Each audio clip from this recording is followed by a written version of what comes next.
Tiyak na bibigat ang daloy ng trapiko sa may bahagi ng Makati kapag sinimulan na ang pag-aayos ng Magallanes Flyover. Para sa detalye, nasa frontline ng balitang yan si Dave Abuel. Dave, ano na ba ang gagawin na repairs sa susunod na linggo?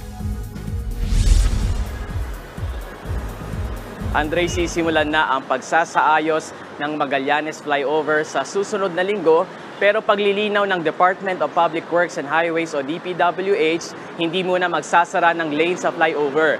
Uunahin muna raw kasi ang paglalagay ng carbon fiber sheets at plates sa ilalim ng bahagi ng flyover.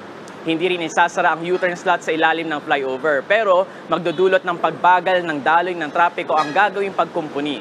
Sa ibabaw naman ng Magallanes, nakatakdang palitan ang expansion joints ng flyover. 2 lanes ang isasara sa gitna, pero padaraanin pa rin ang light vehicles sa outermost lane. Ayon sa DPWH, isasara lang ang mga linya kapag natapos na nilang ayusin ang Kamuning Flyover. 9 na buwan ang itatagal ng retrofitting ng Magallanes Flyover.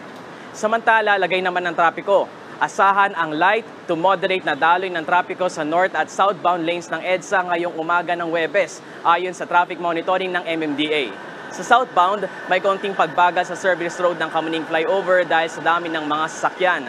Slow moving din sa May Cubao hanggang Annapolis pagbaba ng Santolan Flyover. Light to moderate naman sa EDSA Ortigas, Boulevard, Estrella hanggang sa Buendia. Sa northbound, light to moderate sa FB Harrison hanggang Taft Rotonda, Magallanes, Buendia at Kalayaan. Wala pa naman daw napapaulat na anumang aksidente.